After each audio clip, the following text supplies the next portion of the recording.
batuques e confetes.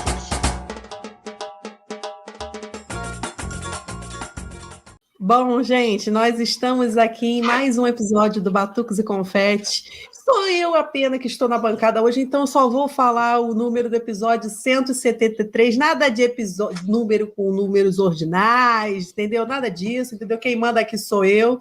Nath, por alguns problemas de saúde, não pôde comparecer nessa entrevista de hoje, mas hoje a gente vai receber o Pedro Migão, né, do blog Eruditor, né, analista de carnaval, a gente vai conversar bastante. E aí, Migão, tudo bem? Tudo bem, boa noite. Peço desculpas pela minha voz, que está um pouco prejudicada por causa de uma gripe. Estamos aqui, né? Sempre bom bater um papo sobre carnaval, é sempre bom a gente poder ter espaço para colocar nossos pontos de vista e sempre divulgar essa maior festa popular do mundo, que é o desfile da Escola de Samba do Rio de Janeiro. Obrigado pelo convite e pela oportunidade. Valeu, Migão. Bom, assim, a gente tem uma pergunta, assim, clichêzona de começo de entrevista, tudo, mas assim, eu não consigo desapegar, entendeu? Eu e Nath, a gente sempre fica assim, será que a gente muda esse começo? Mas não vamos mudar, não. Eu quero saber como é que começou a tua relação com o carnaval? Onde é que foi aquele ponto inicial da tua relação com o carnaval? Bom, é uma pergunta que eu também faço com os convidados, né?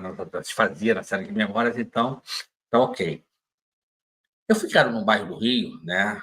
Escadura, do lado de Madureira, a estação de trem anterior a Madureira, que, né, a diversão que a gente podia ter, né, um garoto de 7, 8, 10 anos, era o Maracanã ou a Escola de Samba, porque eram programas gratuitos, né? Eu sou de uma família originalmente pobre, né, ficaram na área de influência, né, de Portela e Império. Então, meu pai me levava, eu me lembro que meu pai me levava, antigamente o desfile era só no domingo. Na segunda, meu pai era imperiano, na segunda-feira o Império, a quadra ficava aberta, a bateria tocava de tempos em tempos, ele me levava todo ano. Eu tenho essas memórias, né? E também tenho a memória do que hoje seria politicamente incorreto, que era o Bloco das Piranhas, em Madureira, até porque tinha muitos jogadores de futebol que se fantasiava de se vestir de mulher e ia para o bloco, era uma chance de a gente ver os nossos ídolos de perto, né? Porque a gente morava muito perto, andando da minha casa para a quadra do Império, por exemplo, onde eu morava. Então, quando eu fui para o Colégio Pedro II, já com 14 para 15 anos, eu tinha um colega de turma que o pai dele era o carnavalesco da Mangueira, para 1990, o Ernesto Nascimento, que depois fez era o Serrano, ele era imperiano, foi até o descobridor, Fernando Pinto, para quem não sabe, e eu comecei a ter relações com esse colega de turma, né, o Bruno, e eu tive a chance, a convite do Ernesto, e pela primeira vez a Sapucaí em 90, né, e a partir daí, assim, juntou tudo, né, a infância, eu sou de uma geração que foi acostumada desde muito jovem, no subúrbio, a gostar de escola de samba, juntou essa oportunidade no colégio, né? E depois o Ernesto me daria, no ano do Betinho, a primeira oportunidade de acompanhar de perto a confecção do carnaval, né? No ano do Betinho. E aí depois a vida seguiu, entrei nos grupos de discussão por e-mail, sou fundador do Portela Web, e, né, fui diretor de grupo de acesso, diretor da Portela, e hoje estou aqui com o canal. Entendi, Migão. Não, eu estou aqui, estou nas redondezas da onde você cresceu, tudo, né? Moro bem pertinho do Arrastão de Cascadura, tudo, né? Aqui ferve, né? Eu morava há mais ou menos uns 200 metros da quadra do Arrastão. A minha mãe trabalhava no colégio ao lado, a Escola Municipal 5 de Julho. Sim. Eu estudei no Jardim de Infância, eu joguei muita bola na quadra do Arrastão. Pô, maneiro. Quando eu era muito garoto, porque a quadra é ampla até hoje, né?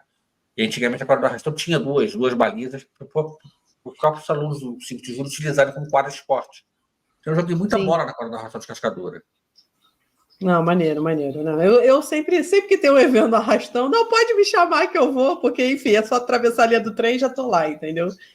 Mas, Miguel, então, né, você começou com isso, tudo, mas como é que você, assim, você falou até das listas de transmissão, né, por e-mail, tudo, né, como é que, assim, foi ali você começou a ter um contato com uma galera, né, assim, uma coisa que a gente já, assim, acho que já falou algumas entrevistas, tudo, mas eu queria te perguntar, assim, como é que tu descobriu tudo, como é que foi isso, assim, esse processo, que é uma coisa interessante, que tem uma galera que se conheceu ali, né? Hoje você tem pessoas importantes no mundo do carnaval que surgiram ali, né? O Fábio Pavão, presidente da Portela, Anderson Baltar, né? Modestamente, esse caboclo aqui, esse escriba aqui, é, o João Gustavo Melo, enredista da Viradouro, também é dessa geração, Chico Frota, né? Eu não lembro exatamente como, tá? Já são 25 anos, mas eu me lembro que eu conheci em algum lugar o André Albuquerque, que é o dono do Galeria do Samba. E ele me indicou, né? Eu tinha que ser apadrinhado para entrar na Academia do Samba, que era a lista de e-mail principal naquele momento, 99 para 2000. Para quem é mais jovem, a lista de e-mail funcionava como funcionam hoje os grupos de WhatsApp. Você mandava um e-mail com endereço e todo mundo que estava cadastrado naquele grupo recebia. Talvez a diferença é que no e-mail você conseguia desenvolver raciocínios um pouco mais elaborados, porque você tinha mais espaço. Mas foi ali que eu comecei a me integrar ao mundo das escolas de samba, né? Logo depois os portelenses se juntaram para fazer o Portela Web, que foi o primeiro site oficial da escola, que hoje é tipo um partido político, digamos, da Portela. Eu sou fundador do Portela Web. Mas foi através do André Albuquerque. Não lembro como eu o conheci, devo ter mandado e-mail para algum lugar, alguma coisa assim, né? Mas ele me indicou, eu entrei na Academia do Samba. Essa lista sofreu um racha depois do Carnaval de 2003, se eu não me engano. Aí virou Planeta Samba, virou Monarcas do Samba, e virou uma terceira que eu não lembro o nome. Eu fazia parte das duas, da Monarcas e do Planeta. Mas a listas foram relevantes até pelo menos 2014, 2015. São muita gente boa de lá. Isso é muito legal mesmo, né, gente? A gente tem que explicar para os jovens. Hoje eu estava dando aula, não tem nada a ver, mas eu estava dando aula para o meu aluno, cara, eu fui dar um exemplo, ele falou, o que é isso? Eu falei, caralho, a idade chegando, tem que explicar coisas básicas, assim, enfim. Mas, assim, é muito legal, né, porque tem essa coisa de trocar, né, tudo. E aí, tipo assim, né, eu imagino que nessas listas, né, tinha toda essa questão de análise e tudo, assim. Você foi uma pessoa, eu sei que você já desfilou bastante tudo assim, mas você sempre gostou mais dessa coisa de analisar tudo? Ou foi uma coisa que veio com o tempo, essa lista Veio com de o tempo. premiação? Não, veio com o tempo e veio com, assim, eu não sou jornalista de formação. Eu estou terminando uma pós agora em jornalismo, né? Falta fazer o TCC, estou esperando a resposta do orientador. Eu quero fazer até sobre uma determinada entrevista do canal, um determinado personagem que passou do canal, já falecido, inclusive. Mas eu não sou jornalista de formação, embora hoje eu acho que eu tenha tino para isso, tá? Eu de formação eu sou economista, trabalho com gestão, sempre trabalhei com gestão, né? Fui parar para trabalhar nessa área, inclusive, mais tarde. Mas eu fui aos poucos desenvolvendo isso, né? Porque na lista de e-mail, sim, a gente aprende muita coisa, mas a gente tinha muita coisa do torcedor, a tropa portelense, né? E eu demorei um pouco a me Hoje eu consigo entender que o fato de fazer parte do primeiro site oficial da Portela me inseria na diretoria, mas na época eu não tinha eu estava comentando recentemente no blog do Toro, eu não tinha essa. Fala na ponta da língua. Pretensão? Não, não, não. Eu não tinha essa. Assim, eu fazia parte da diretoria, mas eu achava que não fazia. Eu não tinha essa noção. Tá. Sim. Tá? Até porque eu nunca fui de cabeças, até por diversas questões, especialmente familiares. Mas ali, no início, eu acompanhava mais, me integrei no Portela Web, mas mais para tentar acompanhar as notícias do mundo do carnaval, né?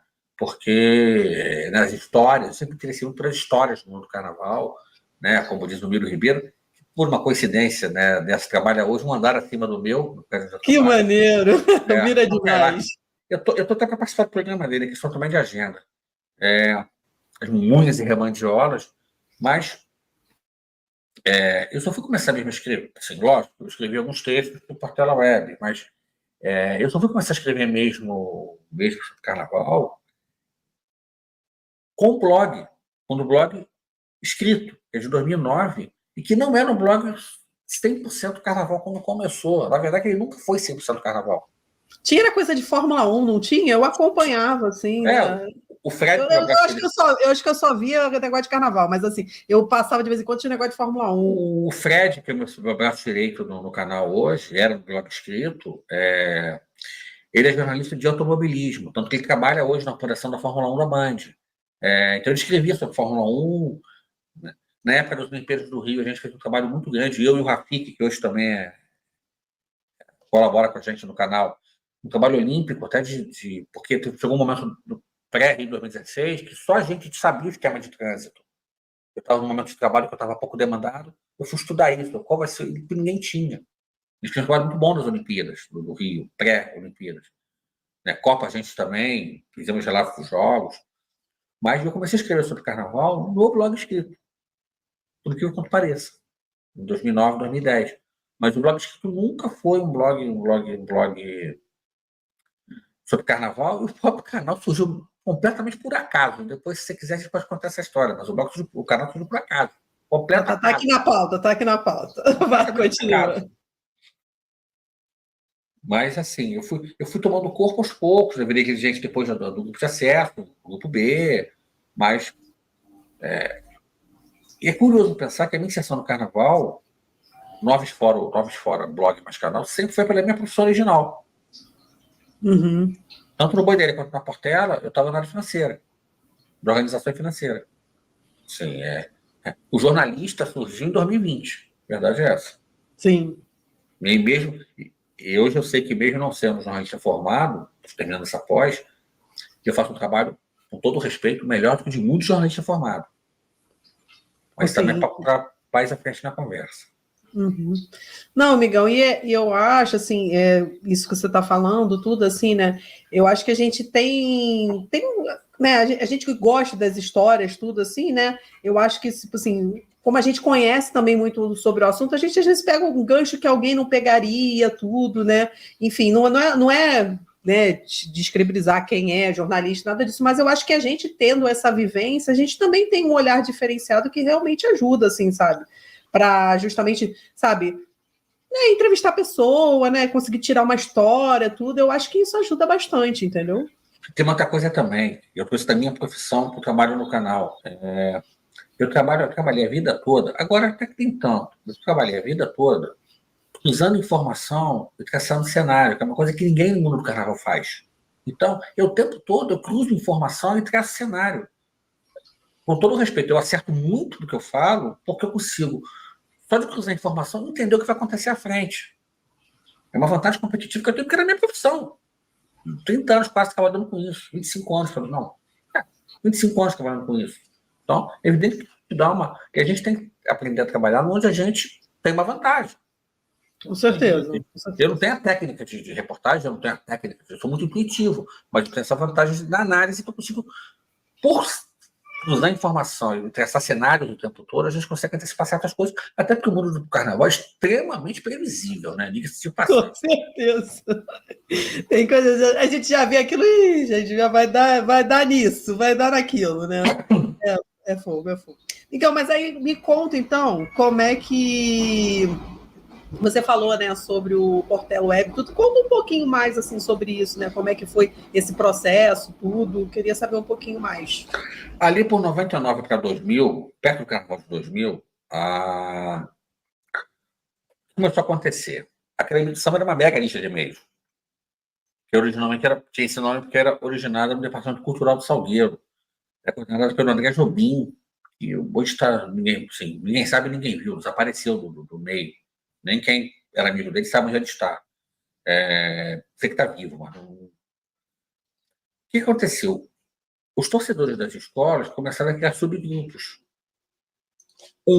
Para discutir de maneira privada as suas próprias escolas em subgrupos.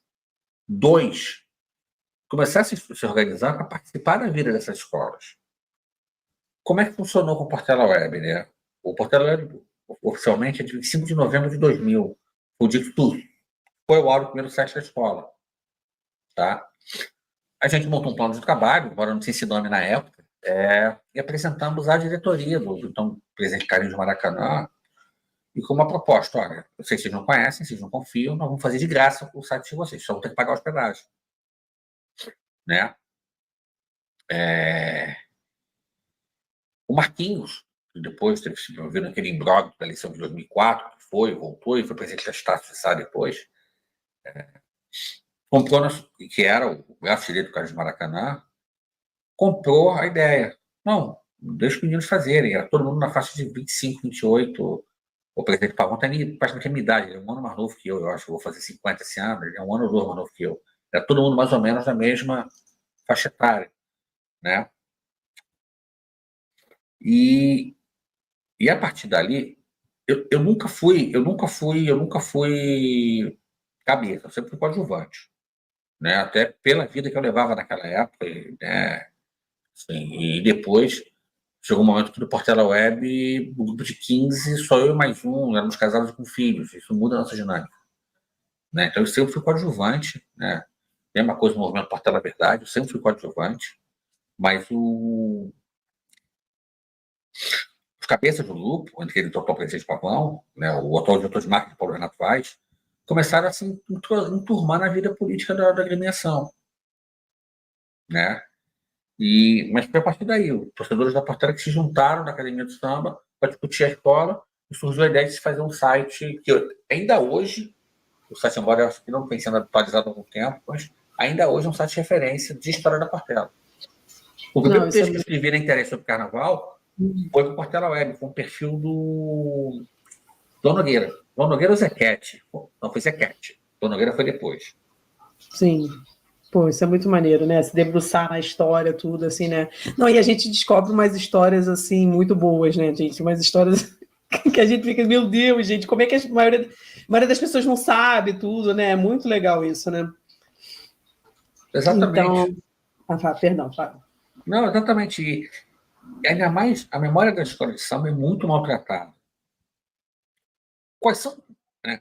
O presidente atual da Liesa, isso está registrado no blog do editor, diz que tem um centro de memória com depoimentos da Liesa. Eu nunca vi, mas quais são hoje os grandes acervos públicos de memória do carnaval? Públicos, disponíveis ao público, ao toque de um clique.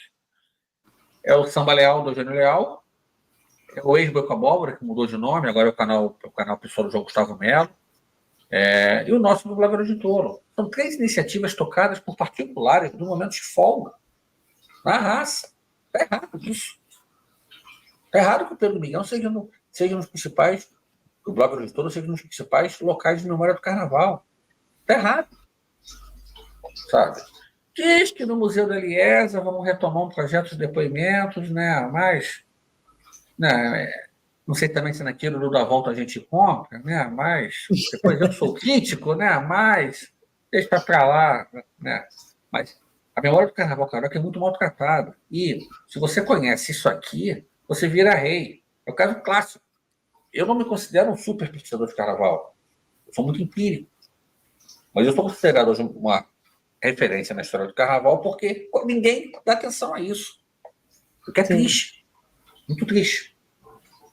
Com certeza, assim, né? E eu acho muito. A gente conversa muito aqui no podcast, né? Tipo assim, óbvio, né? No podcast a gente conversa de todos os carnavais, tudo, né? E a gente, quando começou a ideia, né, para fazer, era justamente isso, né? Porque é muita memória oral, né? Tudo, né? Com o passado de um para o outro, tudo. Então a gente preferiu esse formato, assim, de conversa mesmo, porque aí a pessoa fica mais à vontade, tudo, né? A gente tenta, na medida do possível, fazer um bate-papo, né? De coisa, estilo de bar, tudo, para a pessoa ficar justamente à vontade e a gente escutar, né? Porque as histórias que a gente escuta, assim, são sensacionais, né? E eu acho que a gente precisa, assim, sabe? Eu fico impressionada com a quantidade de histórias que as pessoas não têm acesso, né? E é muito triste mesmo que a instituição não tenha, tipo, esse cuidado, entendeu? Sabe? Esse cuidado que, na verdade, depende exatamente de pessoas particulares, que não é a atividade principal delas, né? Elas fazem no tempo vago delas, entendeu? E isso é muito difícil mesmo, né? A gente percebe o quanto, no caso da imprensa de carnaval, quanto que a maioria daquelas pessoas, aquilo não é atividade principal, aquilo ali você faz num tempo vago, entendeu? A gente abre mão de estar com a família, de estar com o nosso lazer para fazer isso, né? Eu acho que nem a Rádio Arquibancada hoje é a atividade principal deles. Mas aí a gente entra no que eu ouvi recentemente do Leandro Vieira, né? Isso está disponível também, é só procurar lá. No topo da cadeia alimentar econômica do carnaval, né, da elite da elite, ele virou para mim e falou: amigão, Eu vou fazer 2 escolas porque eu não sei se amanhã eu vou ter emprego. 2, nenhum profissional do carnaval consegue viver só de carnaval. Tem que ter uma outra atividade. Imagina a imprensa de carnaval. Sabe? Sim. Eu acho que toda mídia especializada é só um veículo que eles vivem disso. É. Acho que nem o pessoal da Rádio Arquibancada tem como ocupação principal isso. Se eu não me engano, tô falando aqui de orelhada, sendo bem sincero. Sim. Não, e por exemplo, assim, eu acho que também, vou dar o exemplo da minha família, né? Os meus pais, assim, né? Eu não sei se você sabe, mas eu quase nasci no barracão do. No caso, foi. Aí eu sempre troco, porque meu pai e minha mãe se conheceram, foi da mocidade, eu quase nasci do Salgueiro. Eu não consigo lembrar qual dos dois que foi. Enfim, e o meu pai, ele fazia carro alegórico, fazia roupa de destaque, não sei o que, tudo, né? E minha mãe era da cozinha, né? Ela era cozinheira, tudo, né? Mas acho que eles se conheceram na mocidade e eu quase nasci do Salgueiro. Se eu não me engano, foi essa ordem mesmo. Aí. E basicamente isso, assim, cara, os meus pais trabalhavam a vida inteira com carnaval, mas durante o ano tinha que fazer outra coisa. Minha mãe depois virou peruqueira do Teatro Municipal. Eu, quando comecei, né, sempre envolvido com carnaval, mas eu falei, cara, eu preciso fazer uma outra coisa. Não dá para viver só disso, entendeu? É sempre muito perrengue, o calote, que sempre tem o calote, não sei o que. Eu falei, cara, não tem como, sabe? Infelizmente, as relações de trabalho, assim, né, que tudo envolve essa festa, cara, é muito precário, né? E Não tem. olha, e olha que melhorou, por incrível quanto pareça, eu acompanho esse processo dentro da Portela, melhorou muito, ali mais ou menos por 2014, 2015, que o pessoal eu não lembro se foi o pessoal do Tribunal Regional do Trabalho ou se foi o Ministério Público do Trabalho, que deu uma prensa nas escolas, aí teve que né, passar a pagar via MEI, teve que oficializar a relação de trabalho, porque também se me permite uma pequena digressão. Eu vejo pessoas que não conhecem o nosso ambiente dizer, mas tem pouca gente de carteira assinada. Sim, o trabalho nas escolas de samba são muito poucos profissionais onde cabe o contrato CLT. Normalmente, os maiores salários são contratos com pessoas jurídicas e a maioria dos profissionais são profissionais que chamam por empreitada. Chegam, fazem aquele trabalho e vão para outra escola. Ali é MEI, ou mais tardar uma PJ.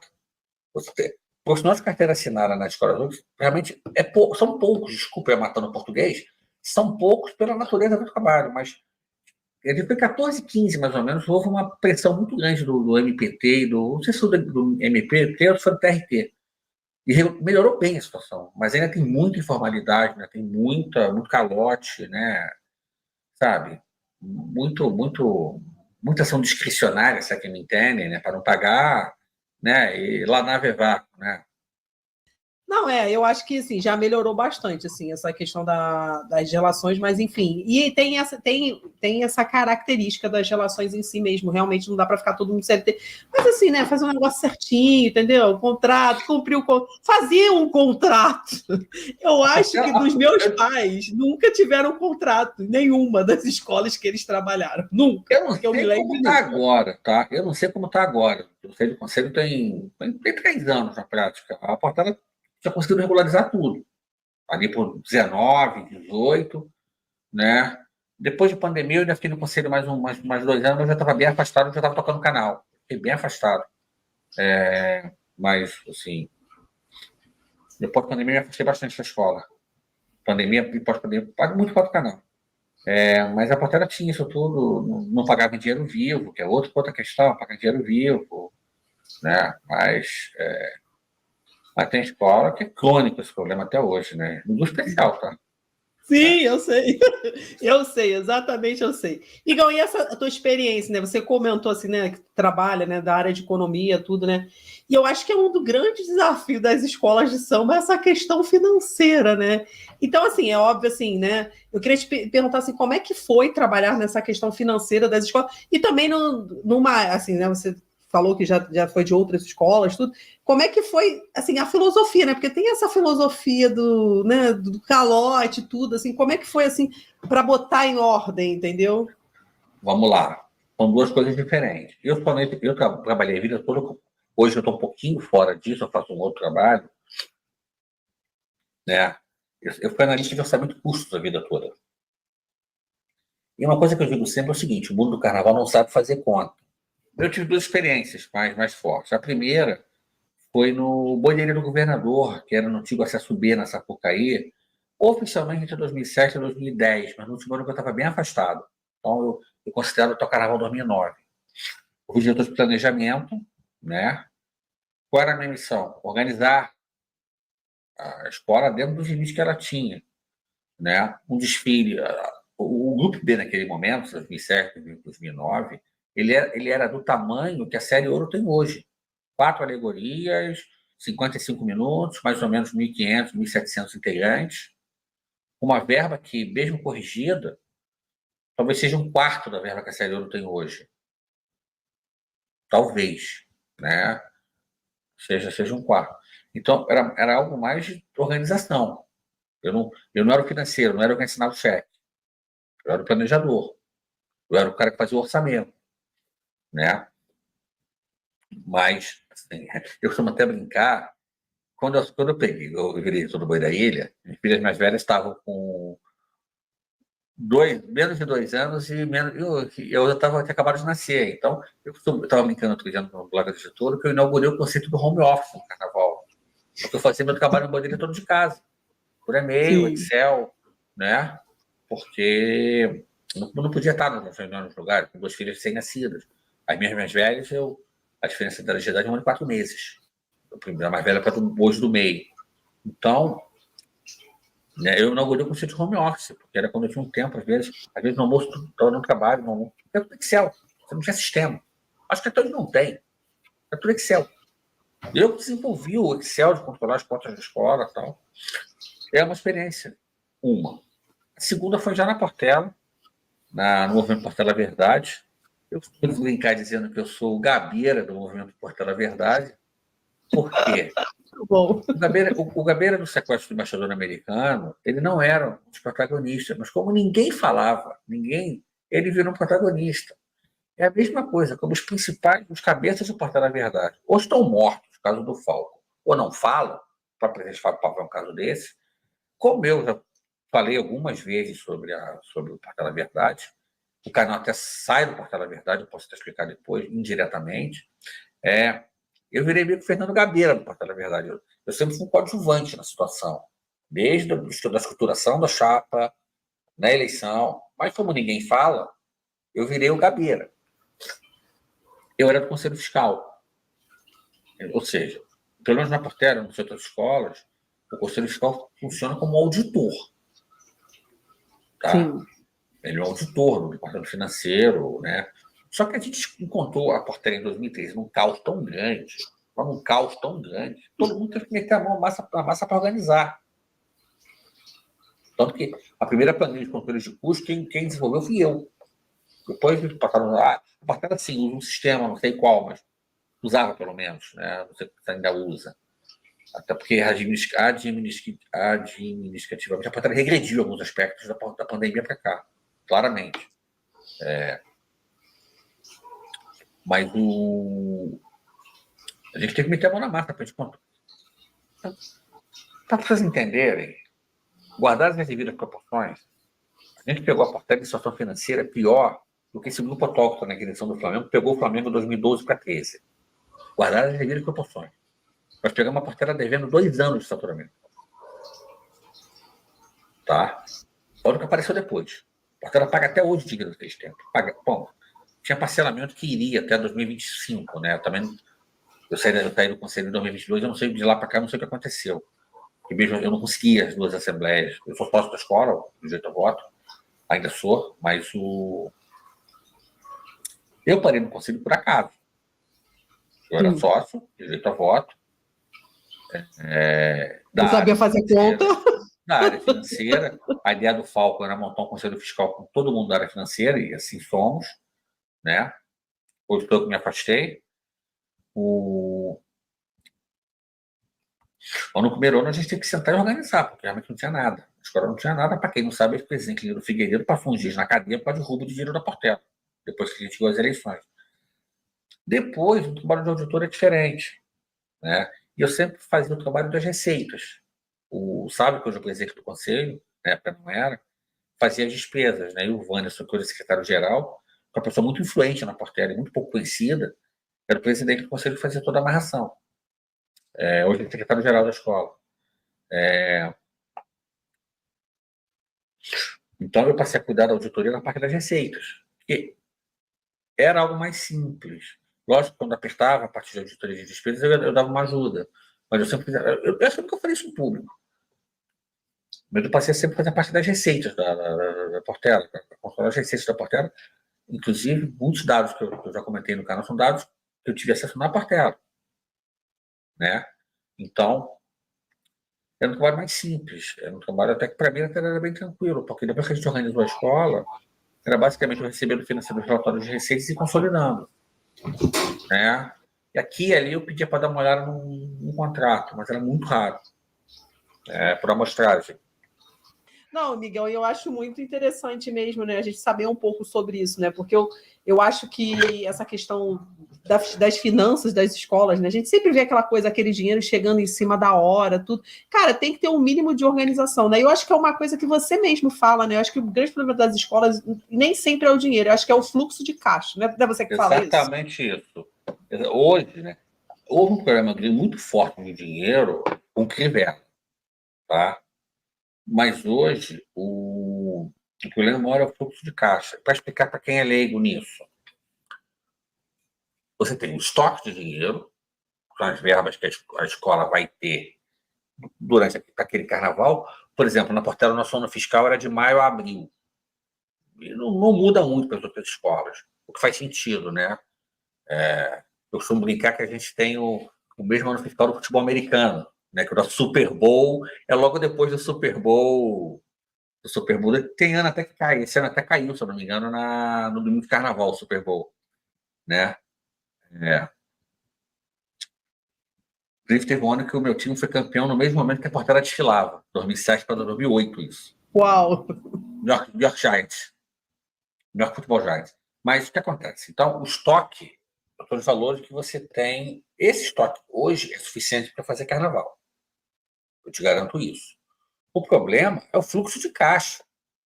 Não adianta você ter 10 milhões de reais, que é mais ou menos a verba que cada escola tem, cada agremiação tem direito para 2025. 25 eu não sei, porque vai mudar a divisão de ingressos. Deve subir um pouco quando tiver em 3 dias, tá? Vamos falar 24. Todos 10 milhões, não adianta você ter 10 milhões e receber tudo na semana do carnaval. 2019 foi um ano crítico nesse aspecto, porque além de não ter subvenção da prefeitura, demorou-se, de propósito, a prefeitura demorou a assinar o contrato com a Rio Tour, com a Liesa. Então, os ingressos começaram a ser vendidos mais tarde. Em 2019, metade do dinheiro entrou entre a sexta-feira de carnaval e um mês depois de carnaval. Como é que eu vou fazer carnaval assim? Não dá. Então, a grande luta é você ter um fluxo de caixa melhor. Em vez de sair tudo em dezembro, janeiro, fevereiro, né? Está um pouco em junho, um pouco em julho, um pouco em agosto. De certa forma, hoje o dinheiro da Globo é que dá um certo fluxo de caixa das escolas. A Globo começa a pagar mais ou menos ali por junho, começava pelo menos.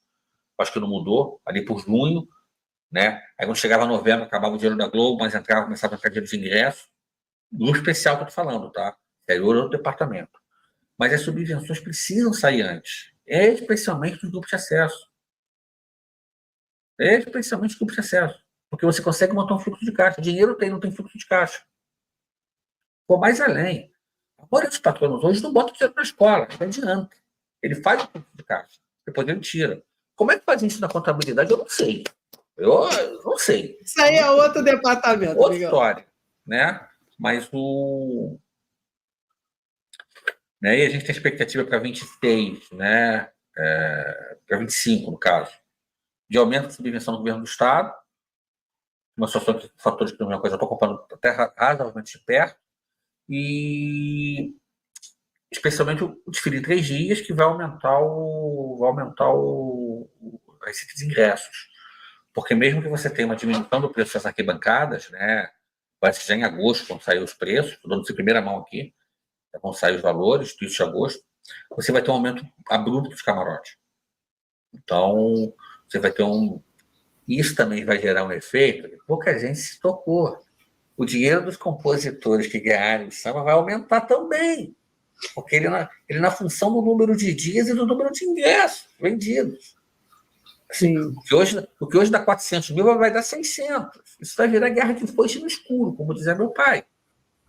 sabe? Então, a questão é muito mais. O dinheiro tem. Você souber trabalhar direitinho, dinheiro tem. Acho que tem uma questão que tem que ser discutida, que é a dupla subvenção da Viradouro. A Viradouro larga todo ano com 5 milhões a mais só por estar em Niterói. É uma escola organizada? É. Não vou tirar o mérito disso agora. Ela tem 5 milhões a mais todo ano, um dia que sai cedo. Sai, acho que em novembro, se eu não me engano. Isso desequilibra a disputa. Como vai fazer juridicamente? Não sei. Eu sei que é complicado. Mas você hoje, com 10, 11 milhões, você trabalhando de maneira eficiente, você faz carnaval, faz para título, sem dúvida alguma.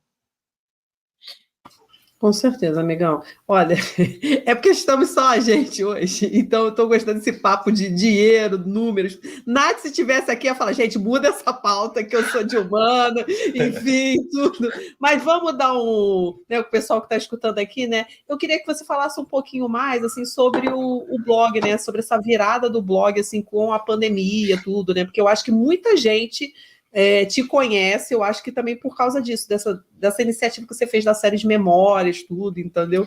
Do Nath, que você está ouvindo aí, então, estou mudando a pauta aí, pensando em você. Assim, o canal da maneira como está estruturado hoje surgiu por acaso, tá? O canal Blog do Touro, ele é de 2015, assim, no YouTube. Por quê? Para economizar a hospedagem do blog, eu usava o YouTube como base para os vídeos do blog. E se procurar, no meu perfil pessoal tem coisas até mais antigas. Por exemplo, no meu perfil pessoal você vai achar todos os concorrentes da Portela de 2013 na quadra. Você vai achar ali no meu perfil pessoal. Né? Eu não jogo com o Ouro de Touro porque eu perdi o original e eu não tenho tempo para baixar e reupar. Mas tá lá. Tem o desfile completo do Império de 2011, por exemplo. Eu tinha um bom pedaço da Beija-Flor, mas a Globo derrubou. Não sei se eu não lembro se eu botei de novo. Mas então o canal oficialmente existe desde 2015.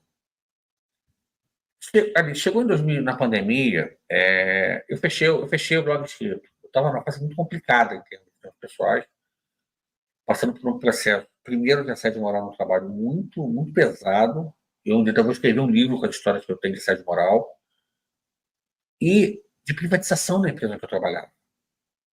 A BR Distribuidora foi privatizada em julho de 2019. Então, entre julho de 2019 e a pandemia, eu fui privatizado, me divorciei da minha primeira mulher, né?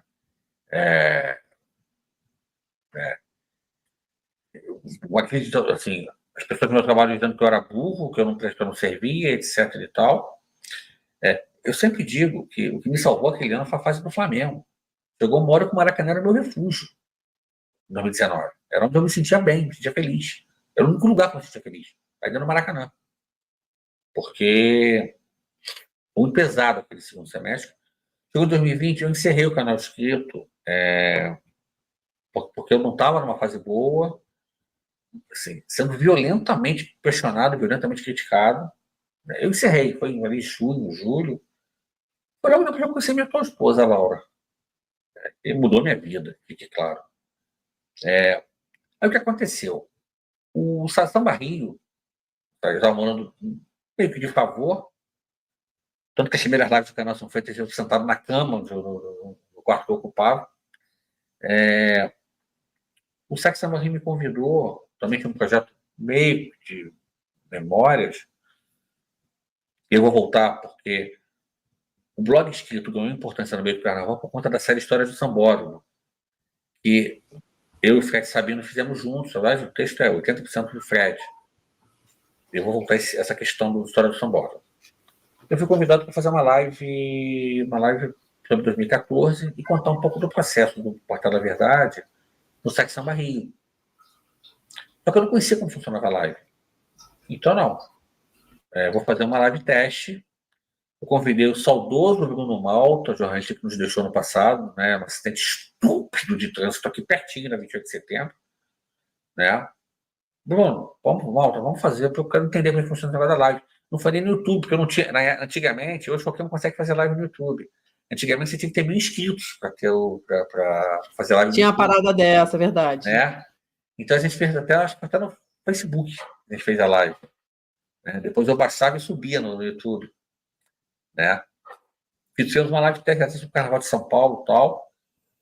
Eu fiz esses 2 programas do Samba Rio, estão lá. Né? E as entrevistas foram surgindo aos poucos, até porque estava na pandemia, já meio que encostado no trabalho, porque eu não podia ser mandado embora, porque eu tinha estabilidade temporária por conta de CIPA, né, Comissão Interna de Prevenção de Acidentes, mas já estava meio que encostado.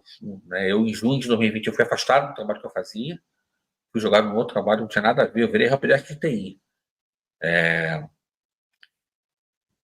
Eu passei muito um ano, eu saí em julho de 22, fui demitido. A minha estabilidade caiu às 2 da tarde e fui demitido às 7 da noite por telefone. Eu passei pelos últimos anos chamando de apoio de TI, de helpdesk de TI. Mas eu tinha tempo. Estava em casa. Quando eu comecei a fazer as entrevistas. A própria série de memória surgiu por acaso. Por que ela surgiu por acaso? Nós fizemos Paulo Menezes, mas não tinha ainda aquela coisa, né? Eu trouxe o Marquinhos para falar de direção de carnaval, né? Eu trouxe o Diego, que hoje é o rendista do Mauro Quintais do Cor da Pedra, para falar de construção de enredo. Mas era uma coisa ainda muito informal. Até que eu fiz uma entrevista longa com o André Diniz, compositor. Isso foi em novembro para dezembro de 2020. A primeira live com o Bruno Malta é setembro de 2020. Tá? O André, para quem não sabe, é meu amigo fora de samba. A gente divide a mesma igreja, a mesma fé, né? A igreja messiânica, a igreja japonesa. Eu conheci o André na igreja, não no samba. Que loucura, gente, isso. Não. Eu costumo dizer que só sobraram 3 messiânicos. Os 3 messiânicos mais importantes do mundo do samba são, pela ordem, ele, o Jorge Silveira do Salgueiro e eu. Porque só sobramos nós 3 de messiânicos do mundo do samba. Porque a instituição se conservadorizou demais nos últimos 10 anos. Né? A direção antiga incentivava a participação da escola de samba, hoje ela meio que reprime. Então, embora o nicho aqui aqui da minha unidade, isso aí não enche a paciência, só com outras coisas. Mas eu fiz uma longa entrevista com o André, que repercutiu muito bem. Né? Aí depois veio o Milton Cunha, que eu pedi na cara de pau uma entrevista, a revista explodiu, né? Aí eu descobri que o Leandro Vieira comprava nosso trabalho já desde o tempo escrito, e a coisa foi. Mas foi por acaso, foi por puro acaso. Sim.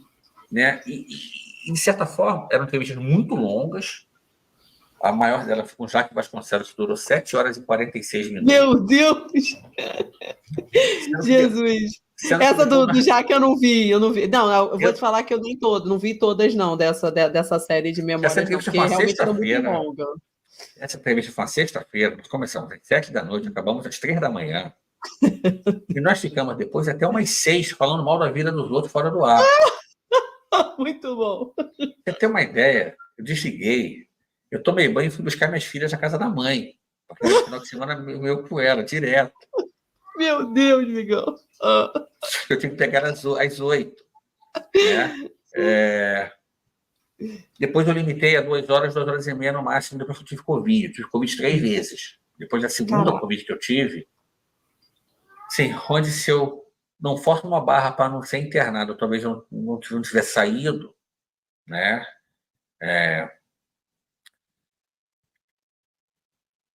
Eu passei a quebrar as entrevistas e limitar em um pouco mais de 2 horas, cada uma no máximo. Sim. Mas, assim, e pelo fato de eu não ser jornalista formado, eu fazia entrevistas, virava uma grande resenha, eu conseguia extrair do entrevistado às vezes que ele não queria falar. Uhum. Né? Eu vou até contar essa história, né? Uma vez foram perguntar para um dos entrevistados, um dos mais famosos, fulano, por que, porra, tu falou um monte de coisa com o Pedro Migão que tu nunca tinha falado para ninguém. Aí, meio debochado, a pessoa falou, ué, porque ele me perguntou. Vocês me perguntaram. Ele teve cara que pode perguntar. É sobre isso. Né? Assim, então, assim, eu acho que eu descobri que eu tenho um certo tino para entrevistador, um certo tino para apresentador, mas foi por acaso. E eu acho também que a janela para esses registros de memórias mais longos fechou. Sim, com certeza. Você pandemia, aproveitou. Fechou. Foi uma janela que foi ali até início de 22, no máximo. 22 eu ainda fiz algumas. Fiz Sidney França. Eu entrevistei o Sidney França quando ninguém conhecia o Sidney França aqui no Rio. Ele estava em São Paulo. Fiz o Caê, né? Esse ano eu não conseguia fazer a Deise Nunes, mas foi uma oportunidade de mercado.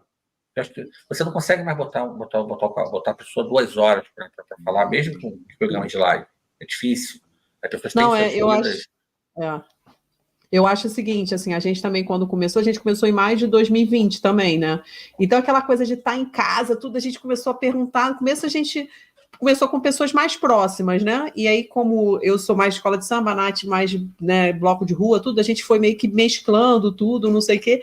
E aí, cara, tinha umas entrevistas, assim, tem até o nosso afilhado, porque a gente tem afilhados de podcast, que é o Léo Santos do Bloco Estratégia, assim, cara, cada um derrubou uma garrafa de vinho. A gente, no total, ficou mais 6, 7, a gente não se conhecia, amigão.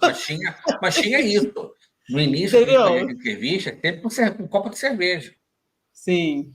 E as entrevistas também surgiram de memórias. Eu vou voltar à história do Sambódromo, que é uma série que foi escrita pelo Fred Sabino, comigo também, no blog escrito. É uma série que hoje é fonte de consulta para muita gente, mas que tem algumas informações com as entrevistas, a gente sabe que não estão precisas, né? Mas a ideia era fazer as entrevistas, já desde antes da pandemia, para sair um livro. A pandemia deu essa oportunidade para a gente fazer essas entrevistas. Então, também a gente tinha isso no nosso radar, né? Mas foi por acaso, acho que fez sucesso por acaso. Assim, eu imagino que a gente tem algo em torno de 500 horas de depoimentos de memória, tá? Eu imagino, se é um livro, né? O Veja Bem. Sim. Ainda tá vendendo, amigão? Tá no Samba Carnavalice, tá. Não, tá. Ainda tá à venda, mas só pelo.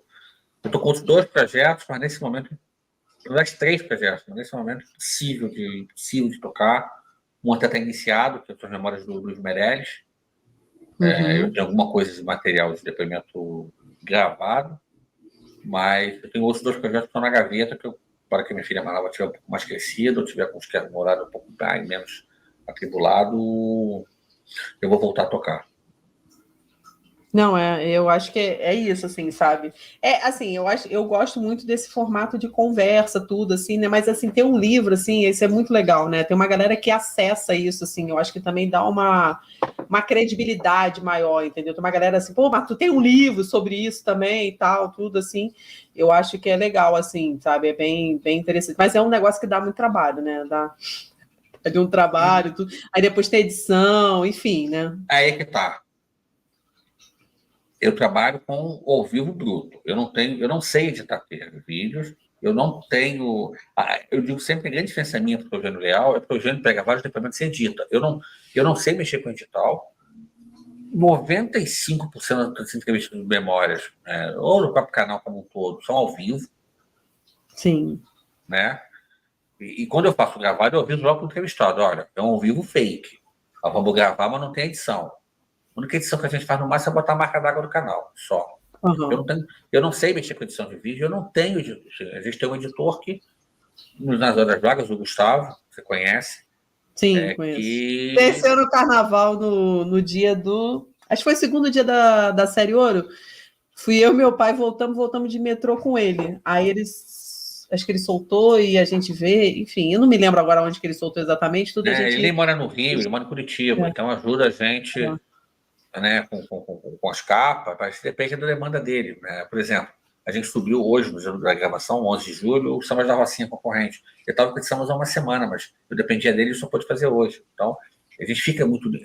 É um trabalho que a gente toca na raça. Sim. Uma estrutura muito, muito, muito pequena, muito... Assim, a gente não tem patrocínio, então... E assim, eu acho que completar o canal hoje tem um viés analítico muito forte, porque eu percebi que as histórias, a janela para contar histórias, tem muita história ainda para ser contada, mas a janela para contar histórias ia fechar. Então, eu fiz a transição do puro apresentador para o analista. Uhum. Eu ia te perguntar isso, mas pode ir em frente, vai lá. Né? Ganhei alguns inimigos no processo, alguns desafetos no processo. Mas, porque eu senti que hoje o coral não tem um viés histórico muito forte, tem, mas eu não ia poder viver da série de memórias. Não tem como. E, e me incomodava um pouco as pessoas falarem: o Miguel é um bom apresentador, mas o Miguel não serve como analista. E as entrevistas da série de memórias mudaram a minha maneira de ver carnaval. Você pegar o que eu escrevia no blog escrito em 2015 e 2016 e pegar o que eu falo hoje nos programas do canal, são pessoas completamente diferentes. Até porque hoje eu tenho muito mais filtro, né? Inclusive, eu estou pagando até hoje por coisas que eu disse em 2014, mas é o departamento.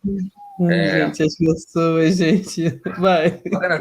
Assim, eu confio que eu perdi uma grande oportunidade nesse meio por ranço de um determinado indivíduo por coisas que eu disse dele, com razão, em 2014. Eu desconfio, mas como eu não tenho como provar, não tenho certeza, então deixa quieto. Mas eu fiz a transição para analista. Hoje o blog do editor é um blog que ele é 50% análise e 50% história, né, com vários vieses. Né? A história do Sambora, a gente continua, lento, o Fred já passou ocupado, eu também, estou muito limitado, porque eu estou com a bebê de 9 meses. Né? Então, tem outras séries históricas que eu vou tocando aos pouquinhos. Tem a série do LinkedIn também que está parada, mas que eu comparo o mundo corporativo, vou fazer a sugestão da costura que eu contratei de recolocação profissional. Sim, mas eu tive que fazer uma transição e mudar um pouco o perfil do canal, porque a série de memórias ia esgotar. Hoje, você fazer uma entrevista de memórias, tem muita gente que eu gostaria de entrevistar, mas não tem tempo, eu não tenho tempo, a pessoa não tem tempo, sabe? É muito mais difícil. Muito mais difícil. Não, com certeza. Não, e eu acho assim que é importante, assim, por exemplo, a gente, né, aqui no Batucos e Confete, tá passando o trem. Dá para ouvir bem? Eu tô falando? Dá. Tá. Enfim, a galera, quando o Fabato veio aqui, ele falou: tem que ter um momento, quando passar o trem, você faz uma pergunta assim, meio louca para o entrevistado, enfim, mas nunca foi para frente esse quadro e continua no indo. Mas o que eu ia falar era o seguinte, né? A gente, né, eu e a Nath, a gente é muito perfil de fuliana, né? Você sabe, né? Eu desfilo em 250 escolas, não tem como eu fazer muito análise. Eu não tenho mais paciência para isso. Entendeu? Então, acho que aposentado como desfilante. Eu ainda acho, eu vou falar aqui ao vivo, eu ainda acho que você tinha que desfilar lá na Intendente, entendeu? Aproveitar aí, entendeu? Um diazinho, sabe? Você já desfilou na Intendente? Não, nunca fui intendente. Não, desfilei sim. Eu desfilei quando era na Cardoso de Moraes. Eu conto essa história no livro. Desfilei no União de Vaslobo como destaque de chão. Destaque de chão, Migão? Não, tu vai contar essa história aqui. Está no livro, inclusive. Está no livro, inclusive. A história foi o seguinte: o pessoal que era da lista de e-mail foi ajudar a União de Vaslobo. Inclusive, o enredista, que naquela época não se chamava enredista, é o presidente da Portela, foi Pavão. Sim. Eu escutei o samba, a gente que era sempre final com o WO, ninguém apareceu para escutar o samba. Aí, no dia do desfile, o Migão, eu represento o bairro Vaz Lobo. Me escalaram para de destaque de chão representando o ministro Edgar Romero, que era o ministro do Tribunal de Contas, que dá nome à principal avenida do bairro.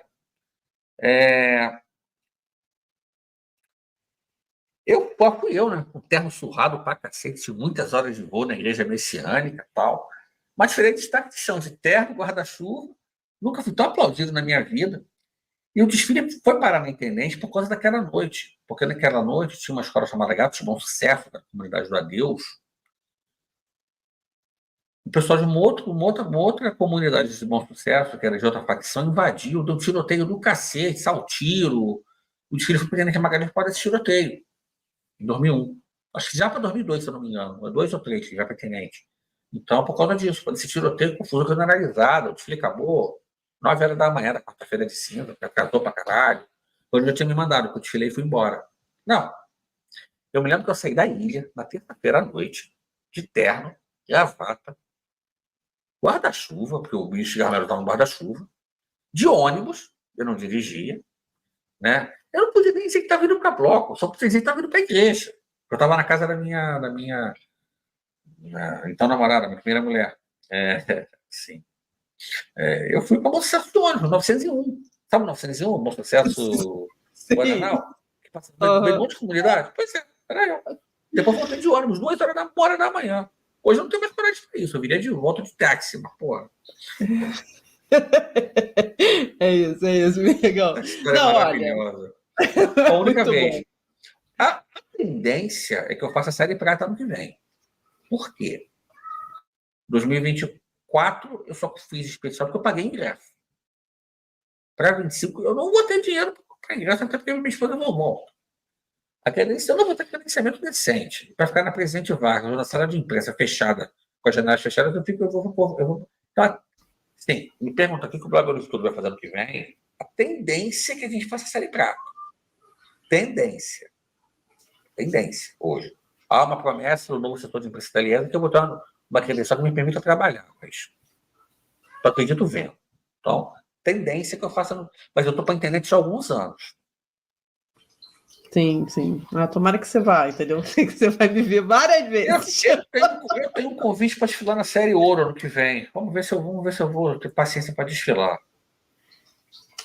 Vamos ver, Miguel. Assim, eu vou ser sincera, assim, quando era mais nova, eu sempre via de casa, porque meus pais estavam trabalhando e tal, não sei o quê, então não tinha como ir assistir, porque tava todo mundo, o carnaval mesmo, a gente ficar sentado, cansado, porque fazia peruca, então fazia fantasia de destaque, não sei o quê e tal, então não aproveitava de casa, né? Mas, assim, depois que eu comecei a desfilar, eu vi que, assim, o meu lugar é lá dentro, assim, esse ano de 2024, eu tive que assistir algumas da série Ouro por questão do horário, né? Na sexta eu desfilei na Ponte, que era a última, eu falei, impossível sair de casa só para desfilar. Eu vou ter que ir cedo, né, para ficar lá, enfim, né, questão do transporte, né, assim, eu para chegar no metrô eu tenho que pegar um ônibus, então falei, não vai ter ônibus, Uber não vai querer me levar, enfim. Então, assim, para mim, mas eu acho muito legal isso também do carnaval, né? Cada pessoa pode assim, se encaixar em qualquer lugar, entendeu? Tem a galera que desfile 250 escola, tem aquela galera que quer assistir tudo. Eu acho que é uma festa plural também por isso, né? Você pode escolher o lugar que você quer, entendeu? E você também pode transitar de um para o outro, né? Eu digo sempre o seguinte, eu tenho uns 50 desfiles no currículo. A cada ano acho a vida mais longa. E olha que eu já não desfile de fantasia há alguns anos. Fantasia mesmo. O último que eu desfilei foi na Portela em 2013. Depois, ou foi terno, como alguns anos, né, terno estilizado na Portela, de diretoria, ou na Renascer, que eu desfilei 2 anos com uma bata, mas sobre calça branca e sapato branco. Mas eu não tenho mais muita paciência para. Cada ano eu acho a vida mais longa. Assim. E foi engraçado que 23 eu não desfilei em escola nenhuma. 22 eu desfilei na Santa Cruz e na Portela. Me lembro despedindo dos conselheiros. Eu acho que hoje até que eu deveria ter saído antes. Hoje eu preciso entender que havia um conflito de interesse ali.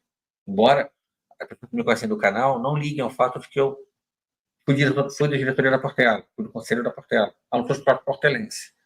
Né? Até porque eu já espero me ver mais como adversário político do que como imprensa, mas do departamento. Mas eu lembro de 2022, eu desfilei na Santa Cruz, né? Eu desfilei na Estácio, eu tinha 2 camisas, subiram com as 2, né? Lá o Fulham acabou de perder Fortaleza, estamos gravando no de Fortaleza. Tite, mas deixa pra lá. E desfilei na Portela. O fim da Santa Cruz foi legal, mas na Portela eu me estressei muito, porque eu nem voltei nas campeãs, uma história que eu prefiro não comentar. Em 23 eu vi o carnaval todo, né? Estava com a credencial de trânsito de armação, de setor 1, estava numa frisa, fui revezando, né? Eu tinha roupa até para desfilar na ilha, mas as minhas filhas não puderam desfilar por uma decisão do então presidente, como ela se tornada menor de idade, eu disse que sozinho não ia. Mas eu assisti as 4 entre a cobertura na setor 1 e assistindo numa frisa. Eu me senti muito bem. 24, eu não tive credenciamento. Meu credenciamento, eu só tinha direito a Presidente Vargas ou a sala de imprensa fechada, com as janelas fechadas. Eu fiquei na frisa às 4 noites. Fiquei muito bem ali, sabe? Observando os desfiles, anotando, fazendo minhas análises, trocando ideias, tomando a cervejinha de leve, sabe? Embora esse ano de 24, eu cheguei no carnaval com crise de sinusite, tomando antibiótico, com febre, então eu só bebi no último dia, basicamente. Beber mesmo só no último dia. Os 2 últimos, na verdade, domingo e segundo. Eu estava no antibiótico. Mas assim, fiz ótimos desfiles, mas hoje, para eu voltar a desfilar, tem que ser uma coisa muito, muito específica, muito. Que me motive muito. Eu não tenho mais paciência. Nos últimos desfiles, cada ano eu achava a avenida mais longa. Eu chegava no setor 7 já de saco cheio. Sim. Né? Então, a princípio, estou aposentado, embora eu ainda tenho uma missão a cumprir, que é desfilar com as minhas filhas mais velhas juntas na União da Ilha. Elas são União da Ilha. Né? Acho que a única missão como desfilante, as únicas, né? É desfilar com elas e depois com a minha filha mais nova quando ela tiver idade, mais para frente um pouco. Mas eu não, fora isso, eu não tenho mais vontade de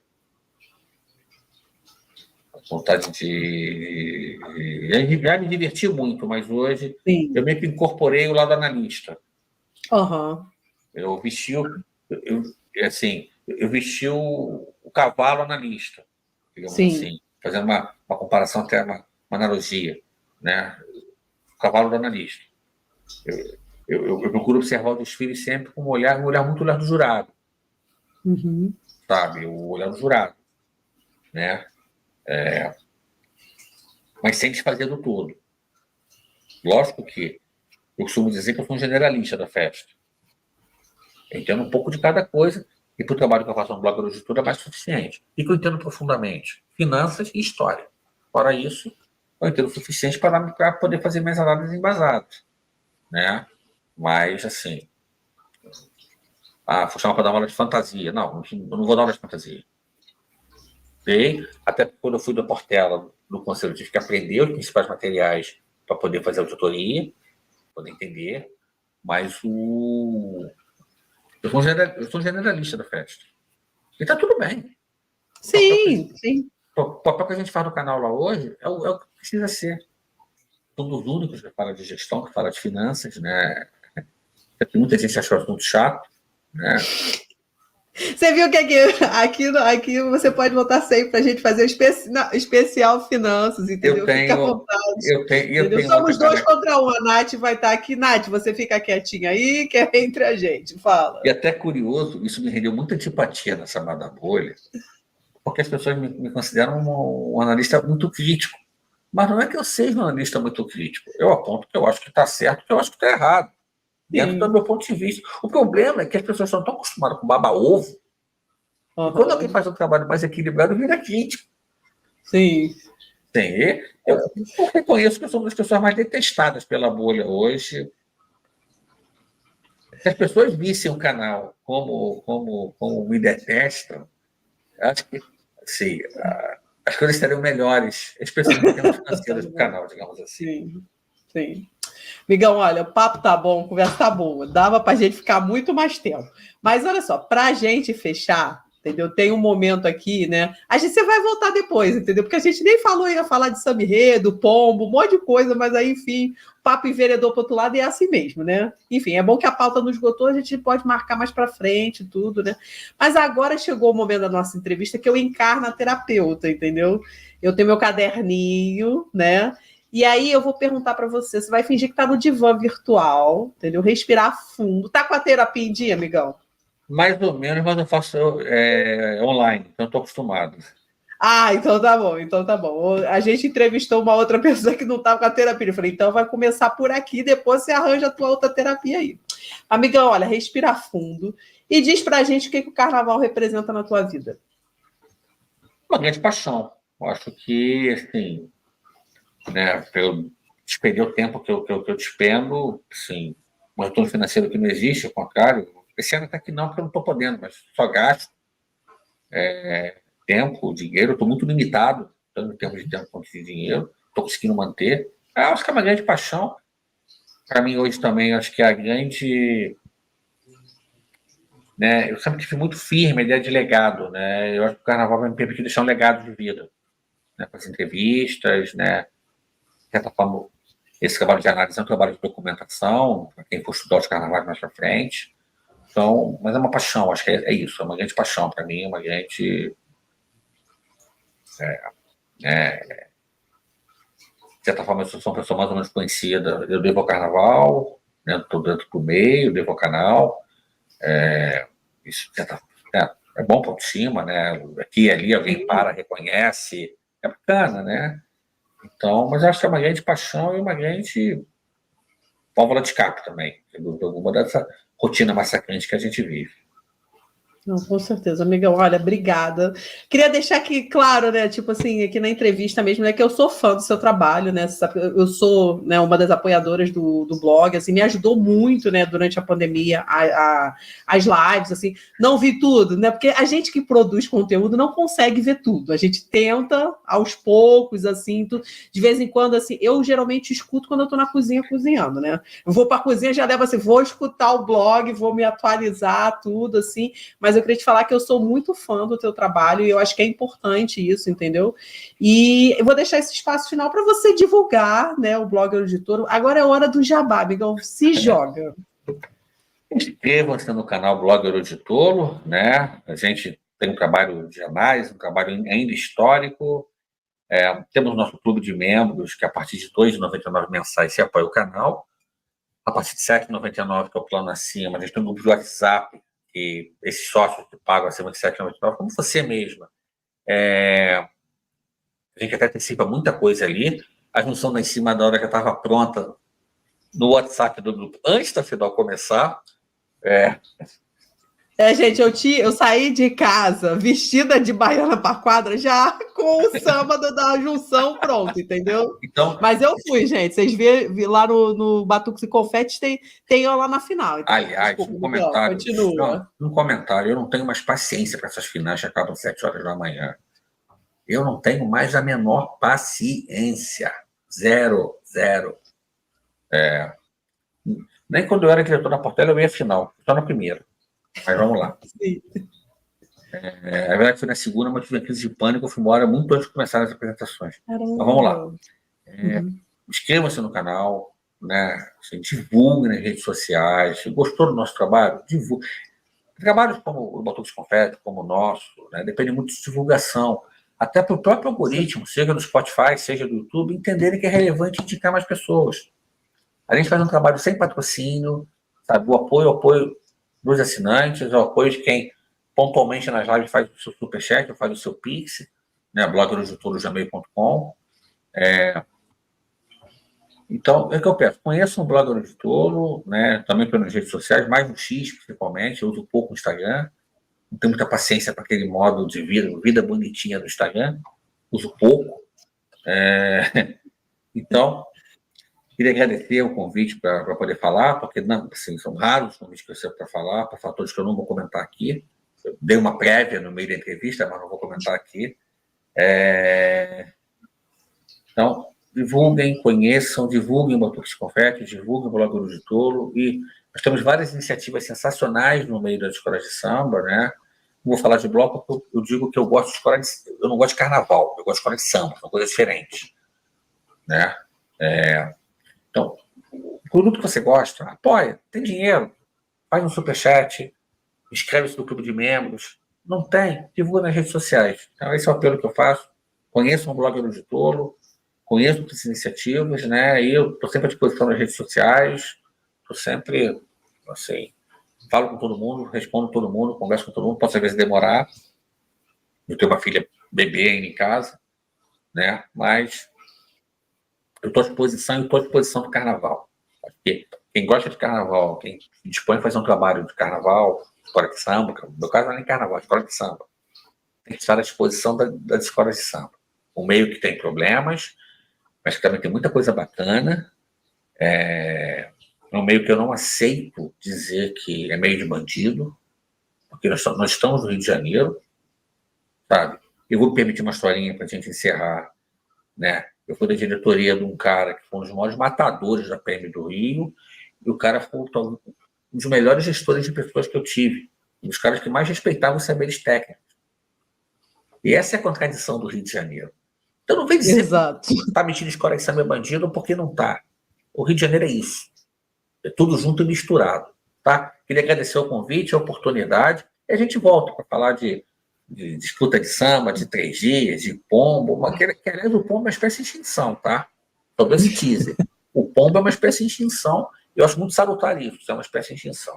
Mas é isso, gente. Obrigado mesmo, Gabi, obrigado pelo convite, e se precisar a gente está sempre aí. Valeu, Megão, brigadão. Gente, vocês que estão escutando, nós chegamos ao fim de mais uma edição do Batuques e Confete. Semana que vem tem mais. Beijão, gente! Beijo a todos, abraço a todos.